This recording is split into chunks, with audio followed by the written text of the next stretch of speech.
Hello दोस्तों, आज एक हम बड़े इंटरेस्टिंग टॉपिक के ऊपर बात करेंगे। टॉपिक का नाम है साउंड। तो हम इस वीडियो में ये देखेंगे कि साउंड होता क्या है, किस तरह से साउंड प्रोड्यूस होता है, किस तरह से साउंड को हम ग्रैप्स करते हैं या सुनते हैं, और इसका पूरा ह्यूमन ईयर का जो पूरा जो वर्किंग है उसको हम समझने की कोशिश करेंगे। ये बड़ा एक इंटरेस्टिंग टॉपिक है, क्योंकि अगर दुनिया में साउंड नहीं होता तो बस इमेजिन ये करेंगे कि कितनी खूबसूरत चीज़ें जो है हम सुन सकते हैं, यानी म्यूज़िक, गाना, हमारा जो कम्युनिकेशन है, जिसके वजह से पूरी ह्यूमन हिस्ट्री, सिविलाइजेशन एस्टैब्लिश हो पाई, जिससे हम दूसरे एनिमल्स से डिफरेंट हो पाए, कि हमने कुछ लैंग्वेज कंपोज किया, अलग अलग टाइप के साउंड्स को प्रोड्यूस करना सीखा, और इस साउंड्स के थ्रू हमने अपने आप को सिविलाइज्ड बनाया। सो ये एक बहुत ही इंटरेस्टिंग एंड इम्पॉर्टेंट टॉपिक है। तो आगे हम देखते हैं। फर्स्ट हम ये देखेंगे कि हाउ साउंड इज प्रोड्यूस्ड, किस तरह से साउंड होता है, और कोई भी साउंड या आवाज़ जो होती है कैसे प्रोड्यूस होती है। तो sound is produced when an object vibrates creating a pressure wave. तो कोई भी ऑब्जेक्ट अगर वाइब्रेट करता है तो एक साउंड प्रोड्यूस होता है। पर ये जानने से पहले साउंड क्या होता है, उससे पहले हमें ये जानना पड़ेगा कि वाइब्रेशन क्या होता है। Vibration is backward and forward movement of a body, यानी कोई भी बॉडी हो उसका एक मीन पोजीशन पे फिक्स अगर वो बॉडी है और बैकवर्ड फॉरवर्ड मूवमेंट कर रही है वो बॉडी, यानी अपनी जगह पे बने हुए है और अपनी जगह पे फिक्स रहते हुए वो आगे और पीछे की तरफ मूव कर रही है, वो किस पेस पे मूव कर रही है और कितनी जल्दी जल्दी मूव कर रही है, वो ये डिसाइड करता है कि आवाज़ कैसी होगी या साउंड कैसा प्रोड्यूस होगा। पर वो थोड़ा भी अगर आगे पीछे मूव करता है अपने एक फिक्स पोजीशन से तो उसे हम बोलेंगे वाइब्रेशन। तो because of vibration sound produce होता है, यानी कि कोई भी ऑब्जेक्ट हो, कैसी भी एक बॉडी हो, बस वो वाइब्रेट अगर करती है तो साउंड उसे प्रोड्यूस करना ही है। बहुत सारे वाइब्रेशन को हम देख सकते हैं, आंखों से देख लेते हैं, और बहुत सारे वाइब्रेशंस को हम आंखों के थ्रू देख ही नहीं सकते हैं। वो वाइब्रेशन होता है बट हमारे विजिबल जो आंखें हैं उसको देख नहीं सकती हैं। जैसे कि हमारे म्यूजिकल इंस्ट्रूमेंट्स, गिटार हो गया, तो गिटार के जो स्ट्रिंग्स होते हैं, 6 स्ट्रिंग्स होते हैं गिटार के अंदर, तो जो स्ट्रिंग्स होते हैं उसको अगर हम खींच के छोड़ देते हैं, जैसे गिटार को बजाने का ये तरीका है कि उसे हम धीरे से पिक करते हैं उंगलियों से, या फिर जो पिक होता है उससे हम उसे थोड़ा हल्का सा छूते हैं, जिसकी वजह से क्या होता है, जो वायर होता है जो टाइटली फिक्स है एक जगह पे, वो क्या करता है अपनी मीन पोजीशन पे रहते हुए आगे पीछे, बैक एंड फोर्थ आगे पीछे होता है, जिसके वजह से साउंड प्रोड्यूस होता है। तो वायर के अलग अलग थिकनेस के वजह से different type of sounds produce होता है गिटार के अंदर। सिमिलरली हारमोनियम के अंदर भी क्या होता है, वाइब्रेशन, जो एयर है उसके वजह से, जो उसके अंदर मेटल होता है उसके वजह से जो वाइब्रेशन प्रोड्यूस होता है, उसके वजह से उसमें साउंड प्रोड्यूस होता है। तबला हो गया, तो तबला में क्या है कि एक लेदर का कोटिंग होता है, एक लेदर होता है, वो लेदर को हम जब मारते हैं अपने हाथों से तो क्या होता है, वो ऊपर नीचे वाइब्रेट करता है, आगे पीछे करके वाइब्रेट करता है, जिसके वजह से साउंड प्रोड्यूस होता है। अब ये तो हमने देखा कि म्यूजिकल इंस्ट्रूमेंट में कैसे साउंड प्रोड्यूस होता है, किस तरह से म्यूजिकल इंस्ट्रूमेंट या कोई एक ऑब्जेक्ट के अंदर किस तरह से साउंड प्रोड्यूस होता है। हम ये देखेंगे कि अब ह्यूमंस के अंदर साउंड कैसे प्रोड्यूस होता है। मैं बोल रहा हूँ, जो भी ये आप वीडियो देख रहे हैं इसके अंदर जो मेरी आवाज़ सुन रहे हैं, तो ये साउंड कैसे प्रोड्यूस हुआ? तो ह्यूमंस के अंदर साउंड प्रोड्यूस होता है वॉइस बॉक्स में, या फिर उसे लैरिंग्स भी बोलते हैं। तो लैरिंग्स या वॉइस बॉक्स में ये साउंड प्रोड्यूस हो रहा है। तो लैरिंग्स है कहाँ पे? बेसिकली जो हम अगर गर्दन को अगर हम सीधा करें तो एक हार्ड बम्प होगा हमारे थ्रोट, हमारे गले के बीच में एक हार्ड बम्प होता है, एक उभरा हुआ, एक थोड़ा सा हमें दिखेगा, टच करने पे हमें पता चलेगा। और जब हम कोई चीज़ को सॉलो करते हैं, निगलते हैं, तो वो फील ऐसा होता है कि वो आगे पीछे हो रहा है, मूव हो रहा है। तो ये जो हल्का सा जो उभरा हुआ होता है पार्ट, ये है वॉइस बॉक्स या लैरिंग्स।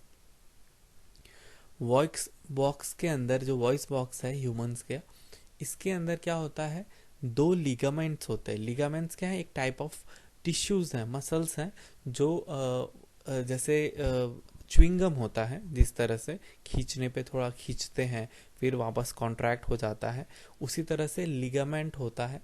दो लिगामेंट्स होते हैं, वो लिगामेंट्स को बोलते हैं वोकल कॉर्ड्स। अब ये दो वोकल कॉर्ड्स जो हैं, इनके बीच में नैरो स्लिट है, या फिर बोल सकते हैं ओपनिंग बोल सकते हैं। इन दोनों के बीच में हल्की सी पतली सी एक ओपनिंग है। ये ओपनिंग क्या होता है, इन दोनों ओपनिंग्स के बीच में से एयर पास होती है।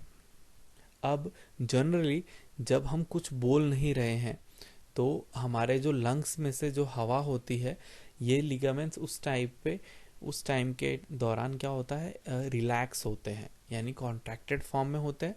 तो जो ओपनिंग होती है वो ज़्यादा होती है, जिसके वजह से जो एयर है वो आसानी से बाहर चली जाती है बिना उनको डिस्टर्ब किए। यानी ये जो लिगामेंट्स है वो हिलते नहीं है उस टाइम पे, क्योंकि हवा जो है वो आराम से बाहर निकल गई। तो उस टाइम पे वाइब्रेशन प्रोड्यूस नहीं होगा, तो जिसके वजह से कोई साउंड नहीं हमें सुनाई देता है। बट जब हम कुछ बोलने की कोशिश करते हैं तो उस दौरान क्या होता है, अगर जैसे मैं अभी बोल रहा हूँ तो इस दौरान क्या हो रहा है, जो मेरे लंग्स के वहाँ से जो एयर है वो ये लिगामेंट्स के बीच में से निकल रहा है। और इस दौरान क्या हो गया, मेरे जो लिगामेंट्स हैं वो कॉन्ट्रैक्ट हो चुके हैं या एक्सपैंड हो चुके हैं, जिस खींच चुके हैं, और इनकी जो ओपनिंग है वो एकदम ही पतली हो चुकी है, बीच में एकदम ही पतली हो चुकी है, जिसकी वजह से एयर जब निकल रहा है तो ये लिगामेंट्स क्या हो रहे हैं, ऊपर नीचे इनके ऊपर दबाव पड़ रहा है, प्रेशर पड़ रहा है, जिसके वजह से ये बैक एंड फोर्थ आगे पीछे हो रहे हैं, जिसके वजह से वाइब्रेशन इनके अंदर प्रोड्यूस हो रहा है, और ये वाइब्रेशन की वजह से साउंड प्रोड्यूस हो रहा है। अब मेरी जो पिच है या मेरी जो वॉइस है कितनी हार्श होगी या कितनी स्मूथ होगी, ये डिसाइड कैसे होता है, जो लिगामेंट्स होते हैं, जो ये मसल्स हैं, वो लिगामेंट्स क्या है, कॉन्ट्रैक्ट होते हैं, यानी खींचते हैं या तो सिकुड़ते हैं, जिसके वजह से जो साउंड है वो या तो पतला प्रोड्यूस होगा, either it will produce very harsh sound और अ वेरी डीप साउंड। थोड़ा सा इस चीज़ को ऐसे समझेंगे कि दो रबर बैंड अगर हम एक रबर बैंड लेते हैं और रबर बैंड को ऐसे खींच दिया जाए, तो उसके अंदर के जो रबर बैंड्स दो होते हैं, उसके बीच में अगर हम पतला सा ओपनिंग खाली रखें और उसके अंदर से हम अगर हवा फूकें तो क्या होगा, एक साउंड, हल्का सा साउंड प्रोड्यूस होगा, क्योंकि ये जो रबर बैंड्स होंगे ये क्या होंगे, ये वाइब्रेट करेंगे। तो ये वाइब्रेशन की आवाज़ कितनी तेज़ है या कितनी धीरे है, ये किस पे डिपेंड करेगी कि हमने कितनी टेंसाइल से या कितनी ज़ोर से इन रबर बैंड्स को खींचा हुआ है या कितना नज़दीक इनको रखा हुआ है, तो इस पे डिपेंड करेगी। सिमिलरली जो लिगामेंट्स हैं, इसके अंदर आवाज़ किस तरह से होगी वो डिपेंड करता है कि वाइब्रेशन कैसी होगी, ये डिपेंड करता है कि ये कितने कॉन्ट्रैक्टेड हैं और एल्स कितने ये रिलैक्स्ड हैं। नाउ यहाँ तो ये हमने समझ लिया कि साउंड कैसे ह्यूमंस में होता है या कोई ऑब्जेक्ट्स में से कैसे साउंड बनता है। But now we have to know how sound travels एक जगह से दूसरी जगह पे, यानी मुझे जो सुनाई दे रही है आवाज़, ये किस तरह से आवाज़ सुनाई दे रही है।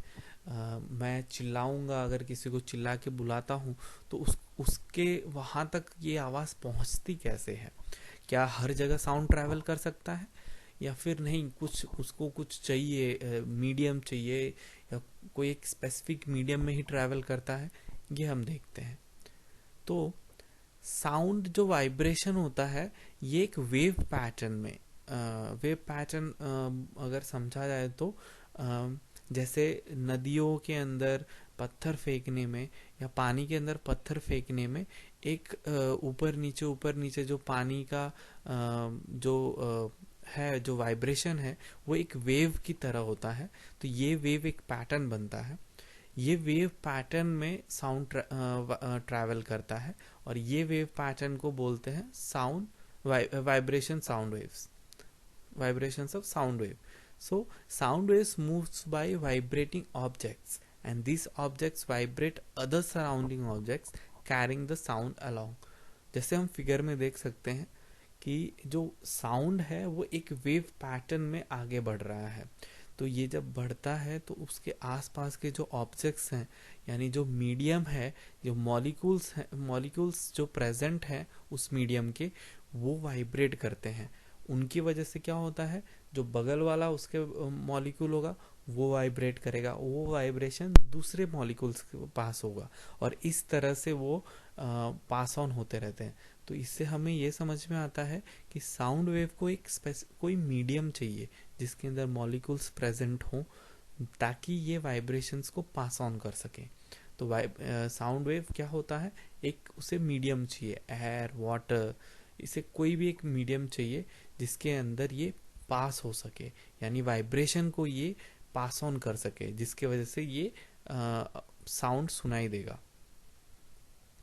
सो sound can move through air, water और solids as long as there are particles to bounce off, यानी वहाँ पे पार्टिकल्स होने चाहिए, मॉलिक्यूल्स होने चाहिए जो उसके जो वाइब्रेशन का जो पैटर्न है उसको कंटिन्यू करके मूव करते रहे।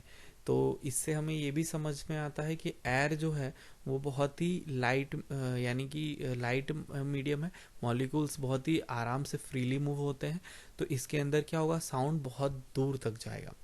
वाटर जहाँ पे क्या है, थोड़ा उनके मॉलिक्यूल्स थोड़े से कम फ्रीली मूव होते हैं, तो जिसके वजह से क्या होगा, साउंड इसमें थोड़ा कम दूर तक जाएगा। और वेरएज सॉलिड्स में क्या होता है, मॉलिक्यूल्स टाइटली पैक्ड होते हैं, तो ये वाइब्रेशन को इतनी इजीली ट्रांसफर नहीं करेंगे, जिसके वजह से साउंड इस सॉलिड मीडियम में बहुत कम दूर तक जाएगा। नाउ ये हमने देख लिया कि साउंड ट्रैवल कैसे करता है, साउंड हम ह्यूमंस के अंदर साउंड हम कैसे प्रोड्यूस करते हैं। Now it's turn to understand how we grasp this sound, यानी कि हम साउंड को समझते कैसे हैं। कोई गाना गा रहा है या कोई चिड़चिड़ा होके बोल रहा है या गुस्से होके बोल रहा है या तेज बोल रहा है, वो साउंड को हम अंडरस्टैंड कैसे करते हैं, उस चीज़ को हमारा ब्रेन समझता कैसे कि ये चिल्ला के बोला गया है या ये म्यूजिक है, ये सुकून देने वाला ये आवाज़ है, ये कैसे समझा जाए। तो ह्यूमन ईयर जो है, हम सारे साउंड्स ईयर के थ्रू सुनते हैं और समझते हैं। तो ह्यूमन ईयर्स, फर्स्ट इसके अंदर हम ये देखेंगे कि कितने पार्ट्स हैं। तो ये 3 पार्ट्स में डिवाइडेड है। First is outer ear, second middle ear and final is inner ear. तो 3 ईयर्स के 3 पार्ट्स कर दिए हमने, so that we can understand it easily, outer, middle, inner. Okay, so first we will see कि outer ear क्या है। Outer ear को हम एक्सटर्नल ईयर भी बोलते हैं, यानी जो बाहर से हम देखते हैं, जो हमारे ह्यूमन बॉडी के अंदर जो स्ट्रक्चर है उसको बाहर से ही फिजिकली जो बाहर से दिख जाता हो, वो आउटर ईयर है। तो बेसिकली सबसे पहला जो आउटर ईयर का पार्ट है वो है पिन्ना, यानी जो फिगर में हम देख पा रहे हैं, जो बाहर का पोर्शन है। 2 होते हैं पिन्ना हमारे फेस के दोनों साइड के तरफ होते हैं, उसे पिन्ना बोलते हैं। उसके बाद ये जो पिन्ना है उसके बीच में एक कैनाल है, एक ट्यूब लाइक स्ट्रक्चर है जो अंदर की तरफ गया है, उसे ईयर कैनाल बोलते हैं। और लास्ट में जो ईयर कैनाल है, जो आउटर ईयर का एंड पॉइंट है, वो है ईयर ड्रम या फिर टिम्फैनिक मेम्ब्रेन। ईयर ड्रम जो होता है एक पतली से एक लेयर होती है जो कि कान का पर्दा बोला जाए, ईयर ड्रम, ये उसके डिफरेंट नेम्स हैं। वो एंड होता है यहाँ पे, आउटर ईयर एंड हो जाता है और मिडल ईयर यहाँ पे स्टार्ट होता है ईयर ड्रम से। तो अब मिडल ईयर स्टार्ट हुआ है ईयर ड्रम से, और ईयर ड्रम से लेके जो इनर ईयर का बीच यानी बीच का जो पोर्शन है उसे मिडल ईयर बोलेंगे, यानी ये स्टार्ट हो रहा है ईयर ड्रम से। तो इसके अंदर क्या है, 3 डेलिकेट बोन्स है, बोन के हैमर्स हैं, यानी हैमर जैसे क्या, हथौड़ा जैसे छोटे छोटे बोन्स हैं, जो कि इनका काम ही यही होता है वाइब्रेशन प्रोड्यूस करना। जो ईयर ड्रम से इनको वाइब्रेशन जो मिलते, ईयर ड्रम क्या करेगा, कान का पर्दा है, वो वाइब्रेशन उसे, जैसे ही आवाज़ कुछ जाती है कान में तो वो हिलता है और ये बोन्स उस चीज़ को एम्पलीफाई करते हैं। उसके बाद आता है एनविल, ये भी छोटा सा मेम्ब्रेन है। उसके बाद है स्टीरप। स्टीरप और एनविल का काम एम्पलीफिकेशन का है। ये बोन हैमर्स जो होते हैं, ये जो ईयर ड्रम के वहाँ से आवाज़ को एम्पलीफिकेशन के लिए धीरे से देंगे, जो एनविल और स्टीरप के पास जाएगा। स्टीरप लास्ट पोर्शन है मिडल ईयर का। अब ये जो मिडल ईयर है वो थ्रॉट से कनेक्टेड है, जो कि यूस्ट्रेशियन ट्यूब से होते हुए थ्रॉट यानी गले तक जाता है, यहाँ से कनेक्टेड है अपना मिडल ईयर थ्रॉट से यानी गले से। जो ईयर ड्रम का साउंड है, हमने जैसे पहले देखा कि जो ईयर ड्रम क्या होता, क्या करेगा, आउटर ईयर का जो ईयर ड्रम है वो साउंड वाइब्रेशन को वो सुन के उस चीज़ को एम्पलीफिकेशन के लिए ये मिडल ईयर के अंदर भेजता है। अब आता है इनर ईयर। इनर ईयर में क्या होता है, कॉचेलिया होता है और सेमी सर्कुलर कैनल्स होते हैं। जनरली कॉचेलिया क्या है, एक ट्यूब जैसा स्ट्रक्चर है, स्पाइरल ट्यूब जैसा स्ट्रक्चर है जिसके अंदर लिक्विड फील्ड होता है। और जो सेमी सर्कुलर कैनल्स यानी कि एक ट्यूब लाइक स्ट्रक्चर है, बहुत सारे राउंड राउंड राउंड राउंड ऐसे स्ट्रक्चर हैं जिसके अंदर बहुत सारे लिक्विड्स हैं और नर्व सेल्स हैं जो कि ब्रेन से डायरेक्टली कनेक्टेड है। तो अब ह्यूमन ईयर वर्क कैसे करता है, जो पिना है, जो आउटर ईयर का जो पिना था बाहर, वो क्या करेगा, वो एक फ्लास्क की तरह काम करता है। वो सारा साउंड एब्जॉर्व करता है, चारों तरफ से साउंड क्या करेगा, जितने भी साउंड वेव्स हैं वो सारा कलेक्ट करके अंदर ट्यूब के अंदर भेजेगा। अब ये ट्यूब के अंदर ईयर ड्रम के पास पहुंचा।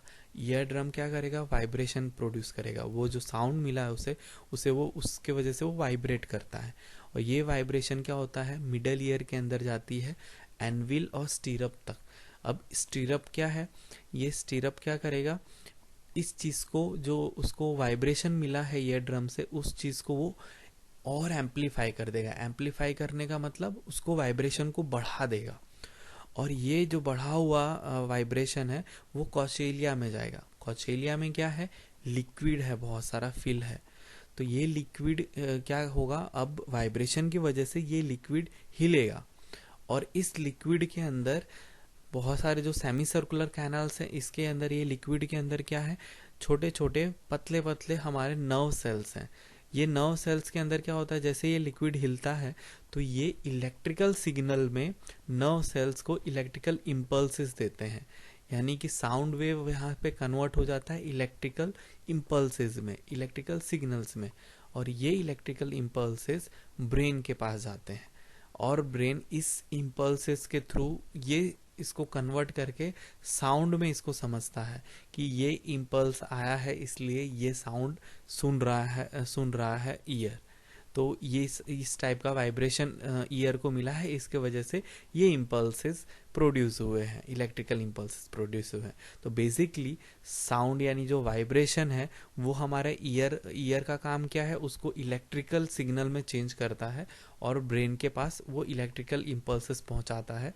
ब्रेन उस इलेक्ट्रिकल इम्पल्सेस को साउंड में उसको समझता है और उस तरह से हम साउंड को समझ पाते हैं कि ये साउंड किस टाइप का है। आइदर इट इज़ बहुत ही हाई पिच्ड साउंड है या फिर ये बहुत ही स्लो पिच साउंड है। तो उस चीज़ को वो इस तरह से प्रोसेस करता है, ह्यूमन ईयर इस तरह से प्रोसेस करता है। बहुत अमेजिंग है ना कि किस तरह से ह्यूमन ईयर उस पूरे साउंड का जो वाइब्रेशन है, जो यानी साउंड जो शुरू हुआ है वाइब्रेशन से, उस चीज़ को वो इलेक्ट्रिकल इम्पल्स में कन्वर्ट करके हमारे ब्रेन तक पहुंचाता है। बहुत ही फैसिनेटिंग चीज़ है नहीं? अगर ये ना होता, अगर इतना कुछ कॉम्प्लिकेशंस नहीं होते, तो हम कभी म्यूज़िक ही नहीं सुन सकते थे। हमें कभी ये नहीं पता चलता कि खूबसूरती क्या है म्यूज़िक की। कोई म्यूजिशियंस नहीं होते, कोई लैंग्वेज नहीं होता। हमारे पूरा जो सिविलाइजेशन है जो लैंग्वेज पे ही बेस है, क्योंकि लैंग्वेज अगर नहीं है तो हम अपने दिल की बातें किसी से बोल नहीं सकते, हम अपने थॉट्स किसी को बोल नहीं सकते। We wouldn't be able to express our selves, the love, the joy, the pain, anything we couldn't express it. So everything has connected to our evolution. अगर इवोल्यूशन इस तरह से नहीं हुआ होता, जिससे हमारा ह्यूमन ईयर जो साउंड वाइब्रेशन है उसको इलेक्ट्रिकल इम्पल्सेस में कन्वर्ट करके ब्रेन तक पहुंचाता नहीं, और ब्रेन उस चीज़ को समझता नहीं, प्रोसेस करता नहीं, तो आई बिलीव हमारा ह्यूमन सिविलाइजेशन ही कहीं और होता और हम कहीं और होते। तो ऑलवेज थैंक योर ईयर्स। कभी भी अपने ईयर्स के अंदर शार्प ऑब्जेक्ट्स मत डालिए, क्योंकि उससे ईयर ड्रम को नुकसान पहुंच सकता है, और ईयर ड्रम को अगर नुकसान हुआ तो आप इम्पेयर हो सकते हैं। आपका जो ईयर है, सुनने की शक्ति है, ये जा सकती है। So for this, in this video it was this much. Continue for the next. Thank you.